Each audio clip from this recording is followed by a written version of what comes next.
Maria Guadalupe Rodrigo est une religieuse argentine qui vivait à Alep dans le diocèse catholique depuis janvier 2011. Elle est également restée dans la ville pendant l'état de siège provoqué par des groupes terroristes. Après son retour, elle a parlé de cette période à Alep. Sur place, Maria Guadalupe Rodrigo a vécu de très près le début du conflit en Syrie.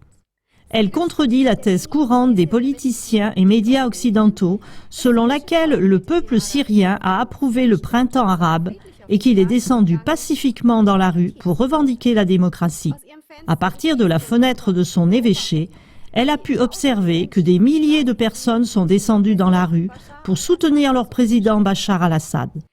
Ce sont exactement ces mêmes images qui ont été prises par les chaînes d'information occidentales en prétendant exactement le contraire, que le peuple syrien descendait dans la rue pour exiger la démission du président. Ensuite, Maria Guadalupe Rodrigo réfute la compréhension occidentale de la démocratie. Elle explique que les chrétiens en Syrie ont beaucoup plus de liberté religieuse sous Assad que n'en ont les chrétiens en Europe pseudo-démocratique. Écoutez maintenant un extrait de 5 minutes d'une conférence que Maria Guadalupe Rodrigo a donnée le 19 décembre 2015 en Espagne et qui donne aujourd'hui encore des éclaircissements sur la guerre en Syrie. Quand ces manifestations ont commencé, la presse internationale, les médias internationaux ont présenté ça comme si, finalement, le peuple syrien adhérait aussi au printemps arabe et était sorti pacifiquement dans les rues pour demander la démocratie. Mais en réalité, les nouvelles qui nous arrivaient de nos voisins, de ces villages, ne concordaient pas avec ce qu'on voyait à la télévision.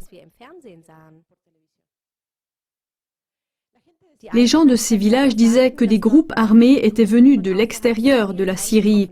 Ils disaient « ils parlent d'autres dialectes, car là-bas chaque pays a son dialecte ». Ce ne sont pas des Syriens, ils provoquent des troubles dans le peuple. Ils ont déjà coupé en morceaux plusieurs chrétiens. Des chrétiens coupés en morceaux dans des sacs poubelles, dans une benne avec un panneau « ne pas toucher ». Il est chrétien. Et ce serait ça, les manifestations pacifiques, selon la presse ?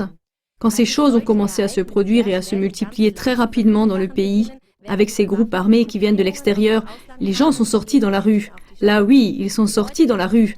À Damas, la capitale, vous voyez là Damas, et à Alep, la deuxième ville du pays, c'est là que nous avons la mission. Des milliers de gens sont sortis dans la rue avec des pancartes, des panneaux, des drapeaux pour soutenir leur président, pour exprimer et manifester leur opinion sur le gouvernement qu'ils ont. Et ce n'est pas parce que Bachar al-Assad serait, je ne sais pas, la meilleure forme de gouvernement ou un saint, il ne l'est probablement pas. Ce qu'il y a, c'est qu'il préférait continuer comme c'était, plutôt que de tomber entre les mains du fondamentalisme islamique. Parce que le résultat de cette guerre n'allait pas être la démocratie, il le voyait venir.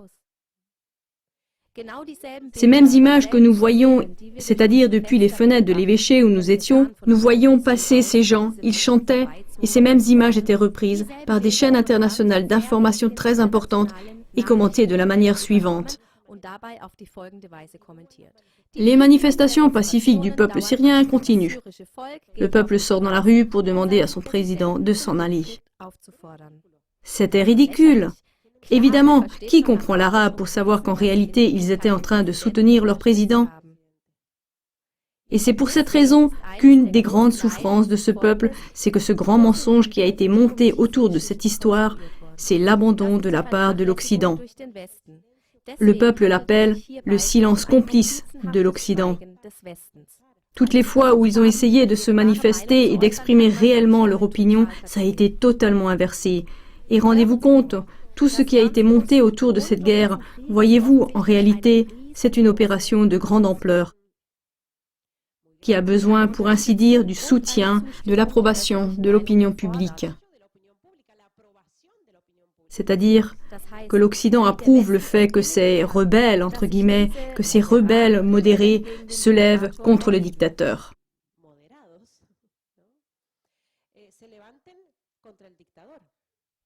Mais il faut se rendre compte que c'est une erreur de l'Occident. C'est une erreur que nous commettons en tant qu'Occidentaux de juger les Arabes avec nos critères occidentaux. Et alors nous vivons nos démocraties et nous prétendons les imposer aux autres. Nous exportons nos démocraties à ces peuples. Quand en réalité, ça fait des décennies qu'ils vivent de cette manière. Ils vivaient bien. Et je vous garantis qu'à Alep, avec le niveau de vie qu'il y avait, les gens n'enviaient pas les démocraties ou pseudo-démocraties occidentales. D'ailleurs, c'est plutôt les chrétiens, bien qu'ils soient une minorité, ils avaient une certaine liberté religieuse, y compris pour se manifester, y compris pour être influents dans le gouvernement, pour avoir des postes dans le gouvernement. Et comme ils l'ont dit, car ils me l'ont dit, ils sont réfugiés maintenant en Europe. J'ai rencontré des personnes qui me l'ont dit telles quelles. La liberté qu'ils ont ici, en pleine démocratie, les chrétiens, ils ne l'ont pas en Europe. Alors là aussi, il faut du discernement quand on écoute les nouvelles et ne pas être si simpliste, dire que la démocratie vient du ciel et la dictature vient de l'enfer et qu'il n'y a pas de nuance. Et ces gens qui ont une autre mentalité, une autre culture, ils ont toujours vécu comme ça. Ça a bien fonctionné pour eux. Quel droit avons-nous de fouler aux pieds leur souveraineté ?